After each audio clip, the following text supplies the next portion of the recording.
Namaste. Welcome to this evening's program. We're going to having a little talk about going home in the context of yoga. And before we get to that, let's, if everybody would like to have a little meditation with me for a few minutes, and we'll do the talk after that, and then we'll have a little meditation to finish with. So let's have our eyes closed, and we can start this meditation simply by putting our attention onto the breath. Don't need to do anything else, just put your focus on your breath. Don't need to struggle with it.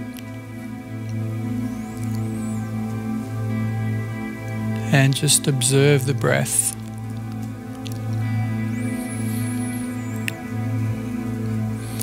If you're not already doing it, you could just make it so that you're breathing in through the nose. And as you're breathing in, as you're aware of your breath, just notice how it'll be slowing down and becoming deeper quite automatically. Inward breath. As you're breathing in through the nose, just aware of your breath. You should be able to be aware of it, just gently going back into the back of the nose and down, very gradually down to the bottom of the lungs.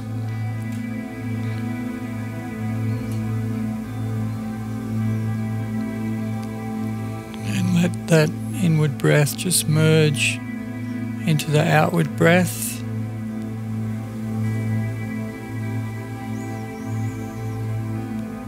So this is one of the wonderful things about this very simple breath awareness practice.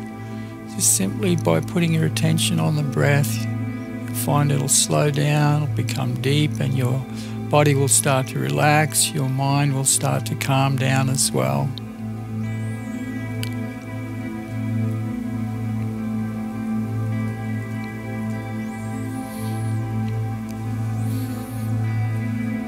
The inward breath, we're taking in two kinds of air in a sense, the normal air, the different elements of oxygen and nitrogen and so on. We're also taking in the subtle air, the subtle life force, prana or chi. So this inward breath through the nose is very invigorating for the body in these two different ways. The outward breath, relaxing, just letting your outward breath drag out any tension you may be carrying.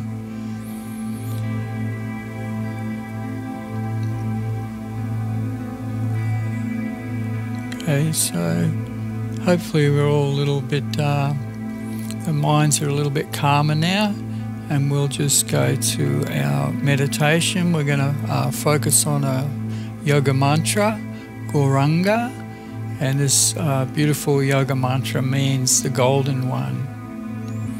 So as we're going to do this practice, we'll, as we're breathing in, we can just be thinking of this mantra, Gauranga, Gauranga.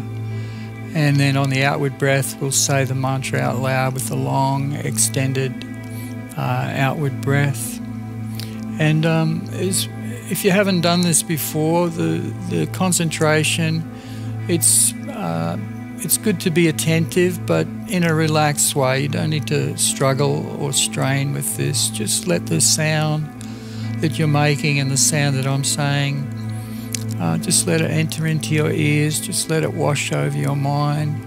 This practice of mantra meditation, it's very beneficial on all kinds of levels. It's very calming, and on the physical level, on the mental level, yes, very calming to the mind as well. And on a deeper level, it's actually very purifying of the heart and the mind. So as we're doing it though, you don't need to think about any of that. Just enjoy the experience of making the sound goranga, goranga. Okay, so you can just do it along with me if you like. I'm going to breathe in and then I'll say the mantra. We'll go for a couple of minutes. Okay, so I'm breathing in. Goranga.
I'll just do one more.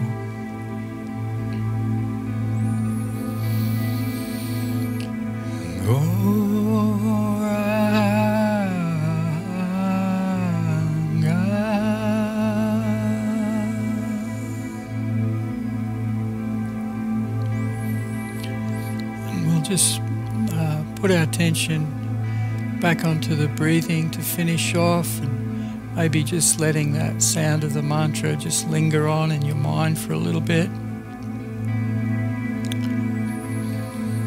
Inward breath, refreshing, the outward breath, relaxing.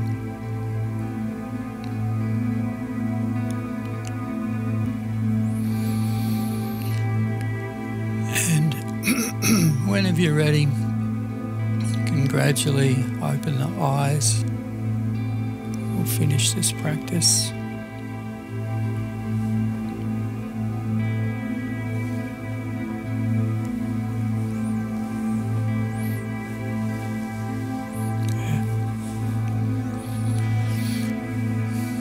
Okay. So, welcome everybody to our talk. We can turn the music off now. So, going home. So, as usual, I kind of like to just read. There was a bit of an advertisement that went out with this when we advertised this talk. So I'll just read what was said. So, everyone wants a home. There are many different kinds of homes, some small, some big, some on wheels and so on.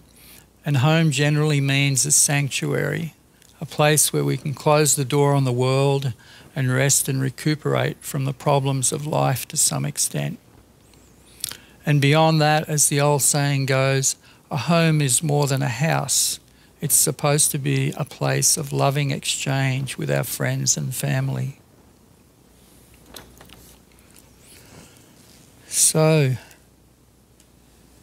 I think, most of us would be familiar with that distinction between a house and a home. It's kind of almost like a cliche, but a nice one, and it's very nice to consider it.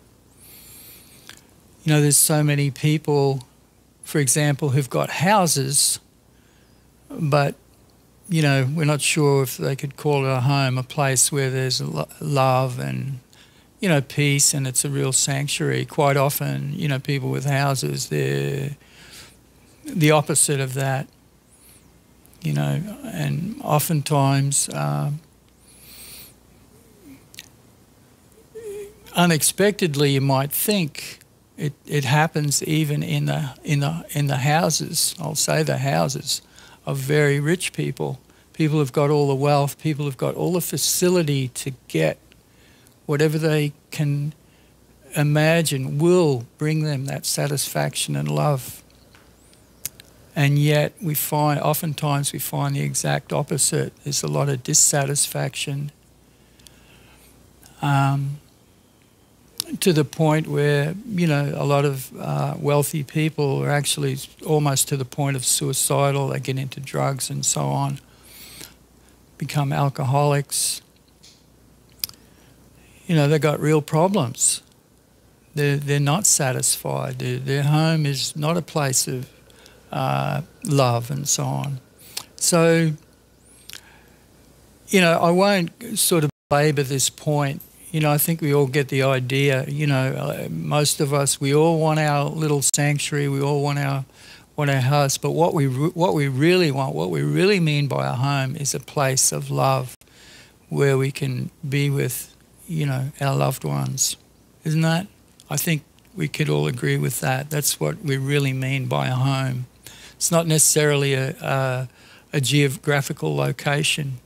Wherever you're experiencing love and satisfaction, you're home. So we want to talk about the different kinds of love and satisfaction before we get to the, kind of the idea of a home in the context of yoga teaching. So, probably one of the closest things we get to when we think of home and friends and stuff is family. Our family is probably, where we have the closest relationships of love. And, within the family, there's different relationships as well. They're not all the same. You would have your, in the traditional family, for example, you have your husband and wife, or to put it in a modern context, your partner. You have your partners, and that's often seen as the apex, the loving relationship that you want, the one where you're going to have security, the one where, you make your vows, I'm going to be with you for the rest of my life. And people do this, it's got nothing to do. Sometimes they make their vows in a church or maybe in a civil ceremony, but it's the same basic idea, looking for the security of a loving relationship that's going to last and be satisfying. And, unfortunately, we know that, the figures are pretty shocking in a sense. As far as divorce rates go, in the Western world, a lot of countries have divorce rates of, somewhere between 40 and 50%. If you think about that, that's just amazing. These are people who've come together in some kind of ceremony, have pledged. They've fallen in love, so to speak, and they've pledged to each other, I'm going to love you and I'm going to spend the rest of my life with you, and so on.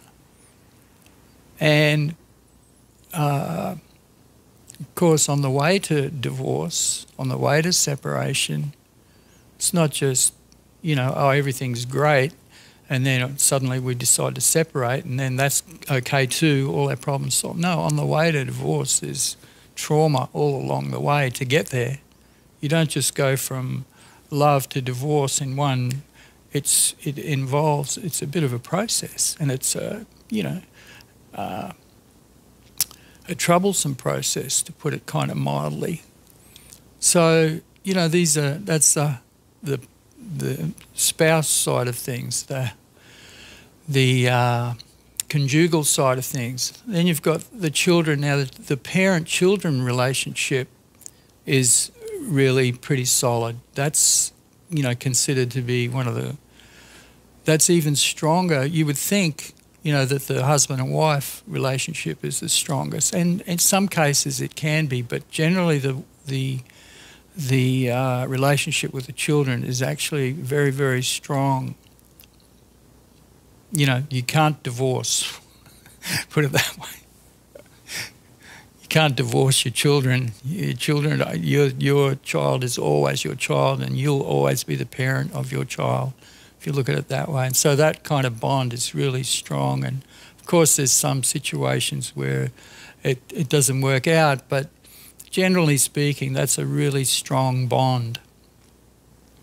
So I wanted to, that's about the, something about the bonds of love in a material situation, in the normal course of material life. So I wanted to, just talk a little bit about, the search for a home in terms of my own life story. I don't know if hopefully it'll be a little bit interesting to you, because it's kind of interesting to me how it unfolded. But so I like a lot of people, I guess. I'm kind of I'm in Australia, and still, it's decreasing, but for many years Australia's been what they call influenced by Christianity, the social and moral values they have. Of course, that's on the wane now to some extent, but back when I was a kid, that was a big influence. I grew up, my family went to, we had one branch of the Christian faith. It was Greek Orthodox faith, and so in that particular faith, it was a bit of a, for our family at least, it was a bit of a social kind of thing. Yeah, there was some, kind of belief, some faith in the process, obviously, but it was more of a social thing. Our main focus, like so many of those families, was, it was on security, material security. It was on money. Do well, have a house, look after your family and stuff like that. And in that sense, it was kind of nice, and it was a home. And but it was not, at some point it became not particularly satisfying to me. It was, like I'm saying, it was really nice, and I think, most people feel like that about their own family. Yeah, it's nice, we go there, we love each other and so on, but oftentimes, especially when you get to 15, 16, 17, like that, you start to, you start looking for something else now besides the love that your parents offer and your family offers. You start looking for more. So I guess I was a little bit like that. I went looking for more. There was one particular part of the big sort of call it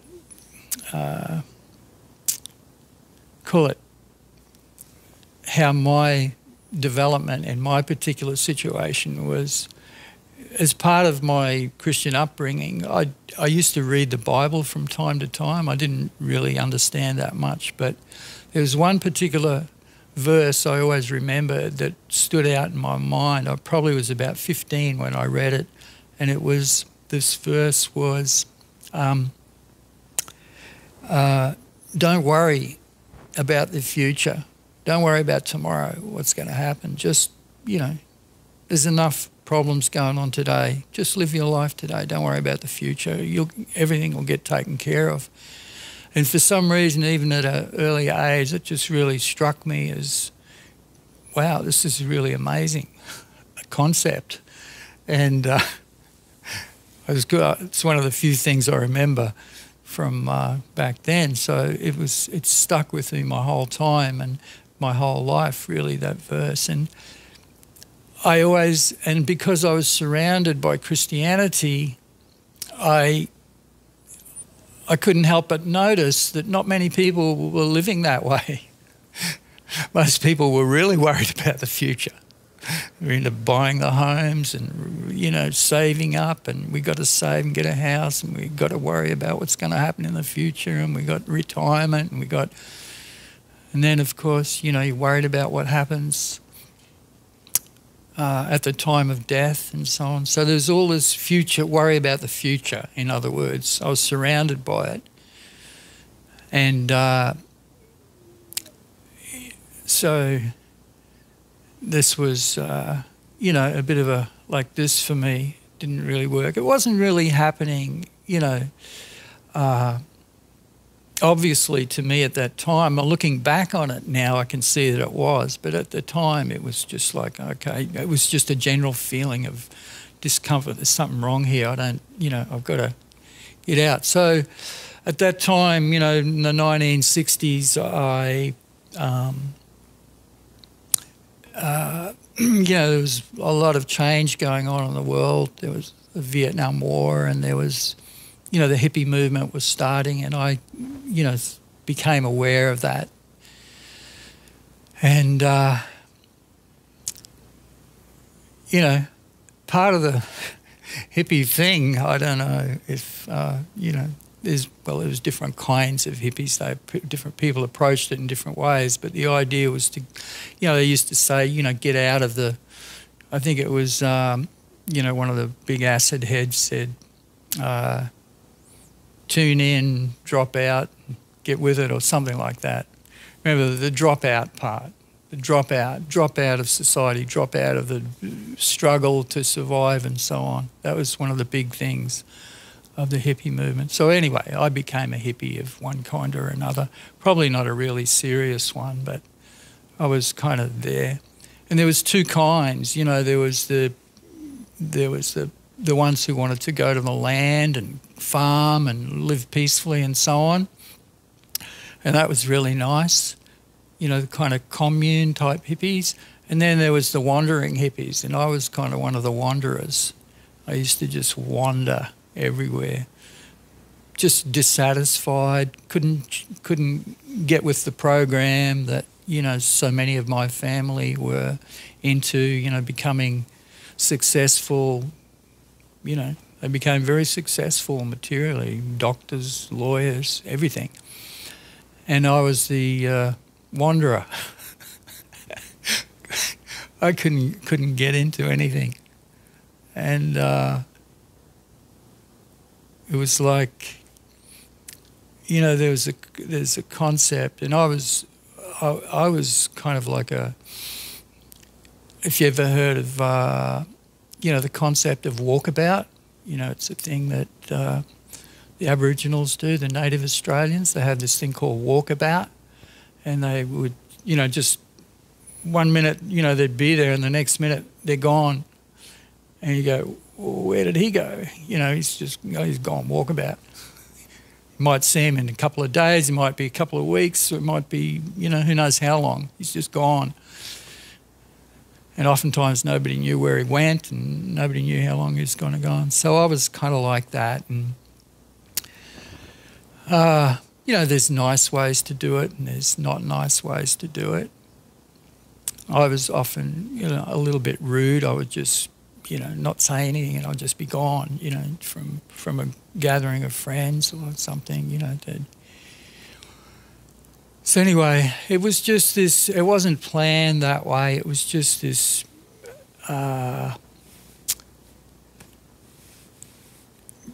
sort of instinctive dissatisfaction with everything.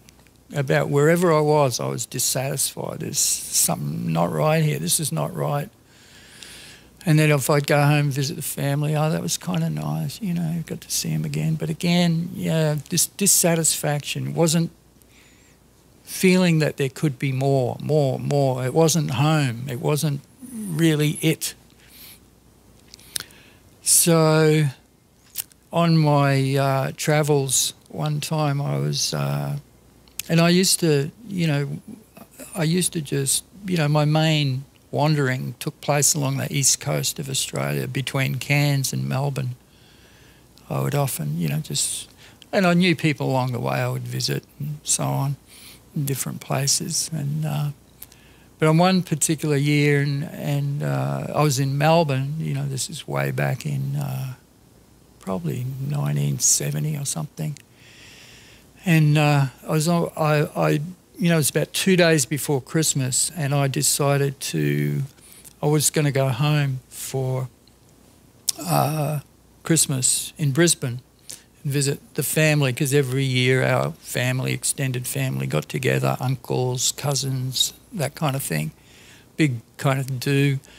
And so I had about 2 days to get there, and very little money, so somehow or other I made it up there hitchhiking and got there. And I spoke to a friend of mine there, and as well I called a friend in Brisbane before I went to the do, and he was telling me, what you're doing for Christmas. I said, I'm going over to family. And he said, I'm here on my own, my family's all gone away. I said, could I come? I said, yeah, I'll just call my, was at my uncle's house, and I said, I'll call my uncle and, come over. And so I call the uncle, can my friend come? He's, he's just home on his own. Oh, no. Oh, no, he can't come. He's a xeno. It's a Greek word for stranger. And that's where they get the word xenophobia. Phobia about strangers, foreigners. Oh, xeno. No. And I was like, oh. So, that was another thing from my past that stuck with me, that try to imagine, and these people are all Christians.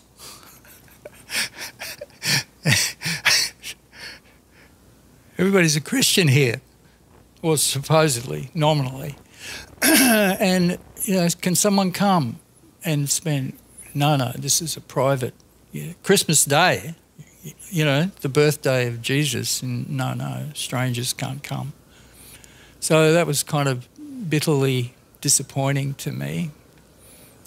And so again, I experienced this so-called home with my family and love and stuff. There's something wrong. There's something not right here.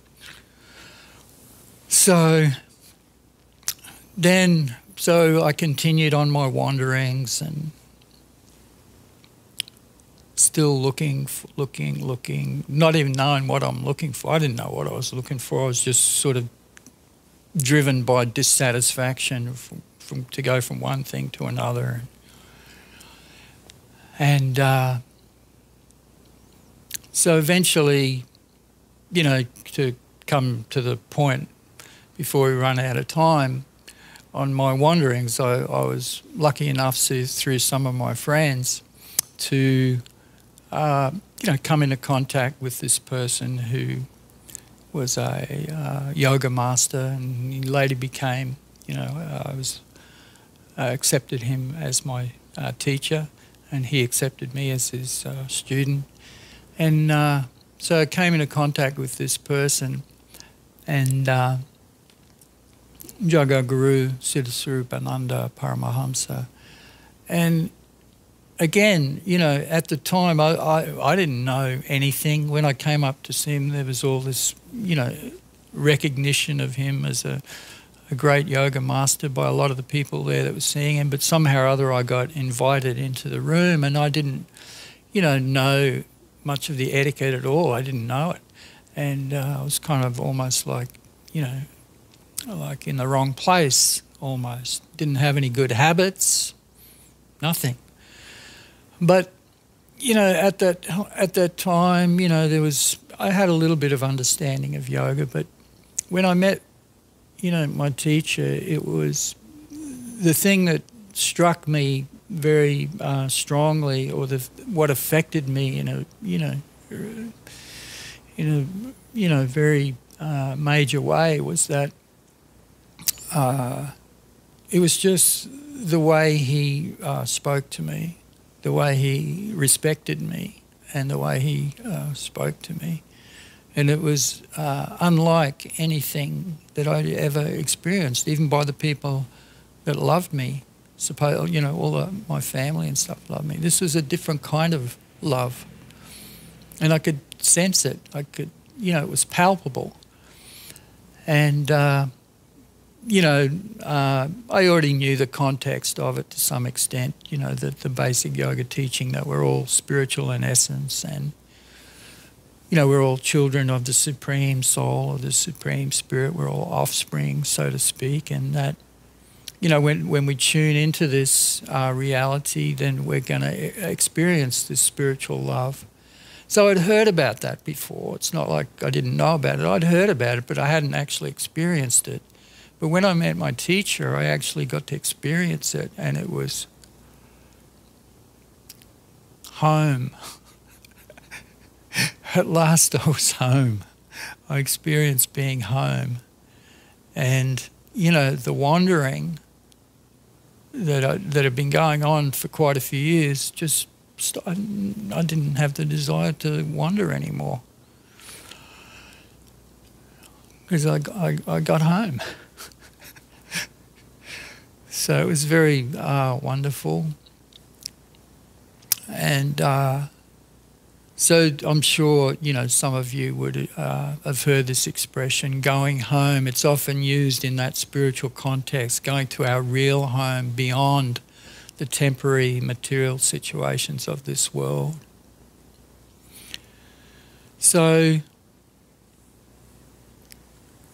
what does it mean in terms of, okay, so that's there, you've got your real home, but we're still living in the world, and we still need houses and homes, so to speak. We've still got our situations, right? We still need our roof over our head. We still need food. We need clothing. We need, and we also still need physical contact and affection.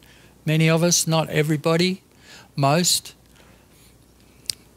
We kind of need that too. We need that kind of emotional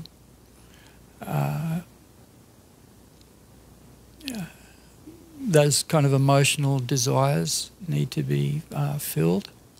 So that has to all be taken care of in yoga.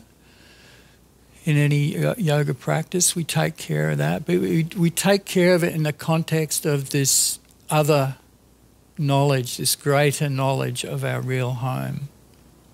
That's the point. So we do what we have to do. And I remember there was a girl once many years ago who asked my spiritual teacher this question, is it okay, you're on the path of yoga and, we're all supposed to be spiritual and so on and not materialistic. And she said, well, is it okay to own your own home? Can I buy a house if I want to? And, the answer was, yeah, sure, no problem. The only problem is if you've got to struggle to get it, and that becomes your focus to create this kind of false home. You're really going to struggle to get this little material home. That's a problem if you make it your focus. But if it comes easy, if you happen to be wealthy and for one reason or another, and this is the case, a lot of people on the path of yoga happen to be quite wealthy for one reason or another. And so for those people where it's easy, yeah, do it. Buy your home, no worries. But if you've got to struggle to do it, this will just simply be a distraction off your focus on your real home. So that's the answer. It might seem a little unfair. How come the rich people get to have a house? The rich people have got to be wary too. You know, they might get to have. They've got to be worried that, you know, don't start seeing this as your. Oh, it's mine. This is my security, because it's not your security. It won't last. You know, your real security is your real home. That spiritual security, where you can experience that spiritual love. That's your real security, and that's what's going to last. And they say like that, you know, you're going home to your real security, to your real place of satisfaction.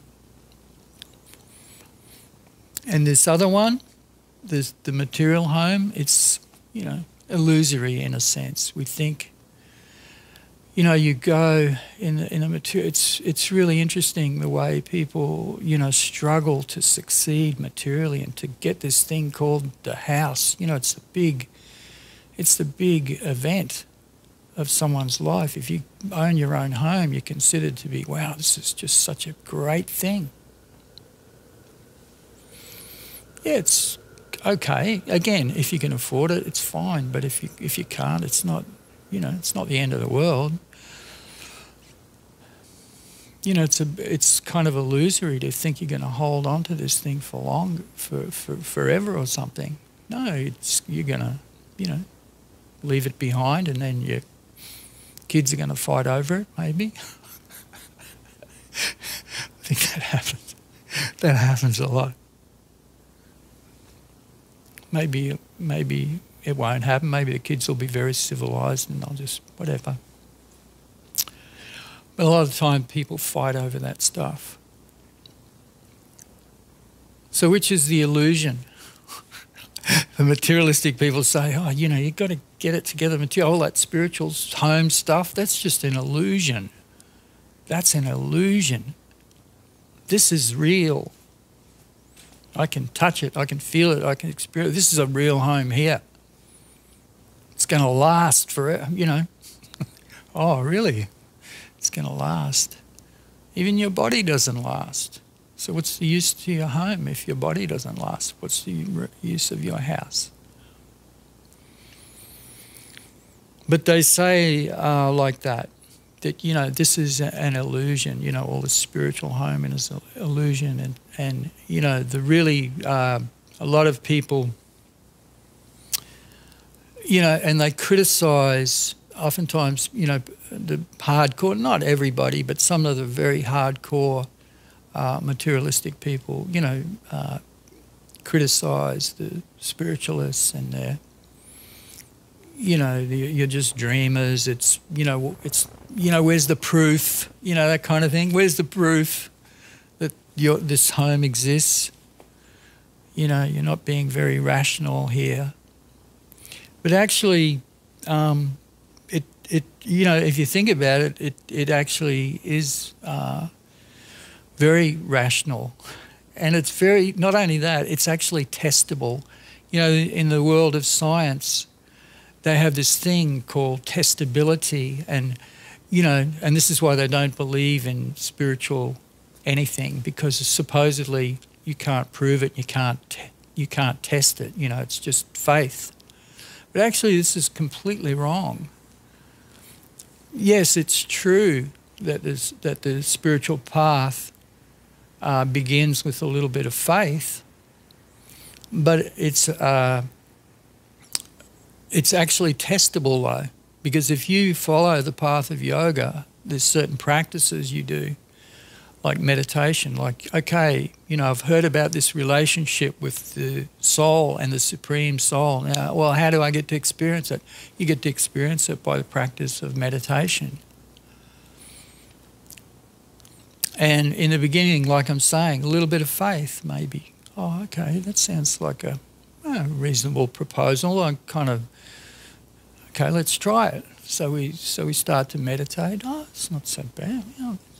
And on you go, on you go. And as you're meditation increases, then you start to experience. It's not like when we're meditating when there's nothing happening. No, there's experience going on. And it's been proven, I'll use that word, it's been proven that by following these practices, you will experience a certain result. And there's countless numbers of people who can testify to it. So this is, this is a definition of science, right? You conduct an experiment. You start with a hypothesis, you test it, you make some experiments, and then if the experiments are successful, then you go, yep, okay, that's reality. That's how science works, right? So this is how yoga works. You start with an idea, hypothesis, I think I've got, and you test it. You test it with your practice. It's not that you'd actually do that, but if you look at it in a certain way, that's what's going on. That's what's going on. You can step back and see, oh well, I've been practicing meditation for so long, and it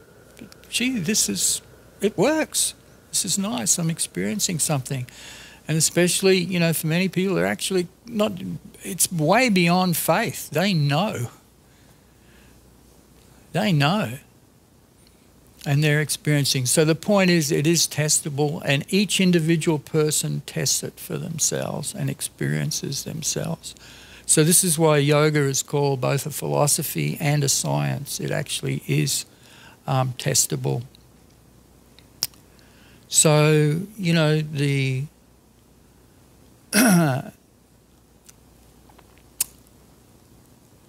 and of course, the other thing for sure too, look at it the other way, what you absolutely know for sure is that your, so-called material security, that's going to come to an end. You know that also, right? That's a fact. That's a scientific fact. All your material security is going to, be gone as your body goes. It'll gradually go with it. When your body goes, everything your body's attached to goes, right? Your house, your money, everything, gone. So anyway, as far as, how do we live, we have this spiritual knowledge and understanding and this spiritual path, but at the same time we're living in the world.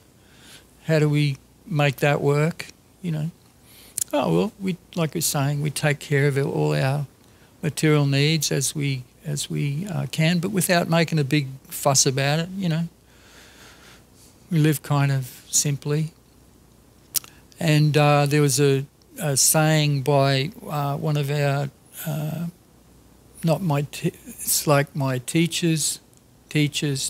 So it's kind of like my great-grandfather, spiritual teacher. He made this saying that, on your way back home, or something, I'm paraphrasing, but basically, just do whatever you need to do to get by in this world easily, without, struggling and straining. Just, get by somehow or other, but never forget your real home. Always keep your focus on your real home. And we can experience our real home even while we're here in this material situation. And, through our meditation practices and our remembrance of our experiences, we can always remember our home like that. And of course, when it's time to, leave this world, when our body finishes, if our desire is strong enough, whatever our prevailing desire is, it's not even that we have to be perfect, but if our main desire is for our going home, that's where we'll go, or at least we'll go another step on the way. And if our desires are, you know, more for material attachments, then that's where we go to. So it's not a question of, you know, it's very, it's based on something very real. It's not just, oh, I believe in this and I've joined the right group, so that's where no, it's what is your actual desire? That determines. So, you know, with this saying of, you know, just get by in this world and go to our home, then, you know, so our advice, you know, I think all the different people that come on this channel to speak are all basically saying the same thing in different ways, you know.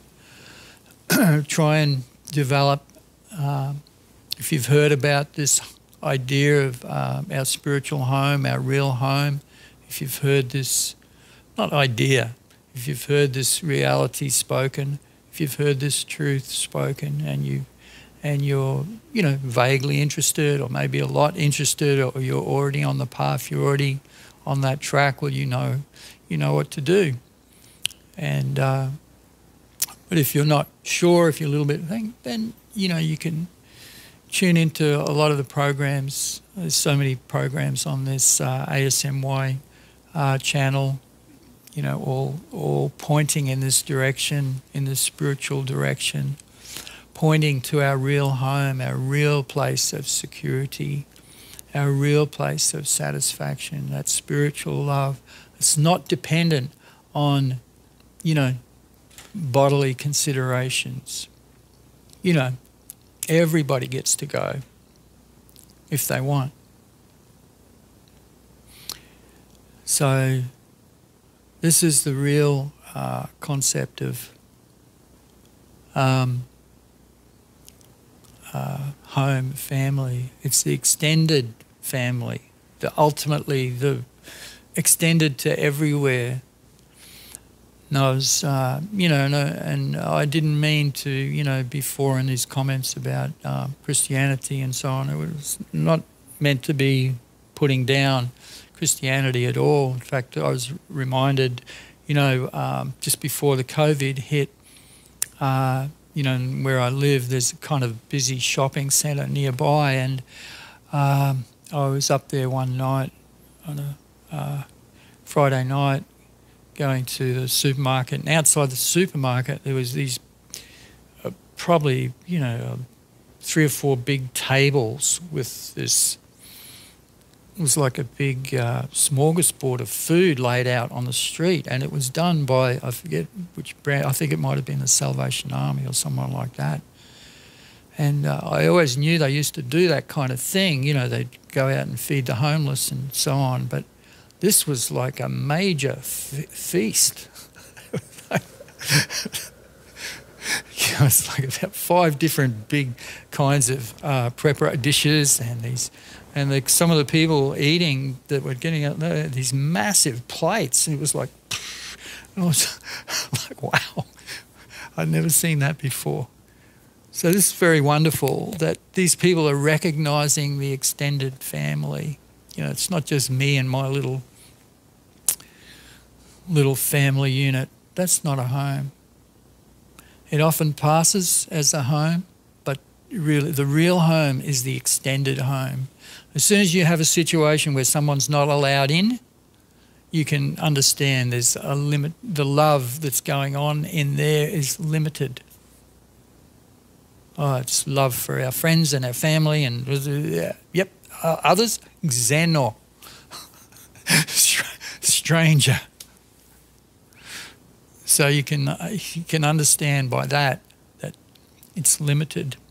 And of course the yoga teaching is that not just every living entity is included in this. Every living entity is a child of the Supreme. So how expanded is your family when you think of that? Okay, so I'll just finish off with a reminder, to just everybody, you want to know more, if you'd like to know more, as usual, tune into some of our, tune into the Australian School of Meditation and Yoga YouTube channel, and so many different yoga wisdom talks on there. You can learn more about this, what we've been talking about tonight. You can also, there's another website, wisdom.yoga, and there's a lot of talks and writings and so on by my teacher that I was telling you about. Very wonderful personality, and you'll be able to hear firsthand from him. So I'll leave it at that for tonight, if that's okay. And as usual, we like to finish with a little kirtan meditation. So on this particular version, I'll use my guitar. And I think some of you would know kirtan. For anybody at home doesn't know kirtan, or this is your first time, it's really simple. I'm just going to be chanting this mantra: Gopala, Govinda, Rama, Madana, Mohana. And it's basically a combination of mantras which refers to the all-attractive reservoir of pleasure, the Supreme Soul. And by chanting this mantra, you will be able to gradually experience more and more your natural, inherent connection with the Supreme.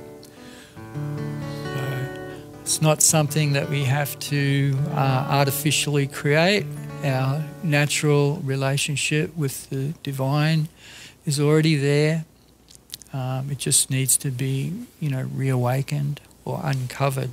So this meditation process is a way of doing that. It purifies these sound vibrations, spiritual sound vibrations. The names of the Supreme have the effect of clearing away a lot of the misconceptions that we may have in our mind, and some of the impurities of the mind and so on, and all this. So we're relieved of this burden, and at the same time, simultaneously, the burden is relieved, and simultaneously we get to experience, our natural relationship, our own spiritual nature, and our natural relationship with the Supreme. So it's very, very wonderful practice, and it's my teacher described it as being like, if you, when they mine diamonds, they come out of the ground, they're covered with dirt and so on, right? Very covered with dirt, but under that dirt there's this beautiful diamond. So similarly, underneath all our misgivings and our anxieties and our worries and our stresses and so on, there's this beautiful spiritual spark, in a sense, our true spiritual nature. And most of us have a sense of that. We all have a sense that, even though I've got this problem and that problem, I've got this worry and that worry, behind all that we kind of feel I'm okay. You always kind of feel that in a sense, and that's because deep down we are okay. We really are okay. We just got to clean away some of the dirt. So as this dirt's getting cleaned away, we're getting relieved, and then simultaneously the diamond starts to show through. So it's two things happening simultaneously. Okay, so I'll sing this mantra. We'll maybe go for about 5 minutes, and I'll just sing along. And if you like, you can just listen at home. Just close your eyes and just allow the mantras to enter into your enter through your ears, and wash over your mind and your heart. Okay, or you can sing along. Gopala, Govinda, Rama, Madana, Mohana. Gopala, Govinda, Rama, Madana, Mohana. Gopala, Govinda, Rama, Madana, Mohana,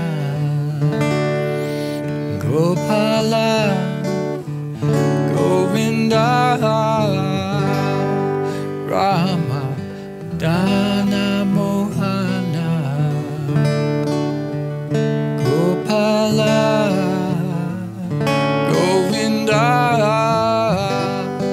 Rama, Madana, Mohana, Gopala, Govinda, Rama, Madana, Mohana, Gopala, Govinda, Rama,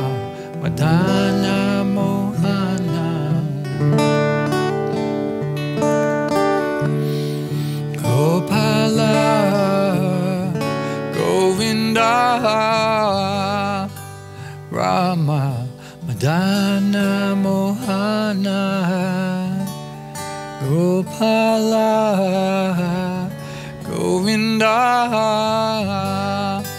Rama, Madana, Mohana, Gopala, Govinda, Rama, Madana, Mohana, Gopala, Govinda, Rama, Madana, Mohana, Gopala, Govinda, Rama, Madana, Mohana, Gopala, Govinda, Rama, Madana, Mohana, Gopala, Govinda, Rama, Madana, Mohana, Gopala, Govinda, Rama, Madana, Mohana, Gopala, Govinda, Rama, Madana, Mohana, Gopala, Govinda, Rama, Madana, Mohana, Gopala, Govinda, Rama, Madana, Mohana, Gopala, Govinda, Rama, Madana, Mohana, Gopala, Govinda, Rama, Madana, Mohana.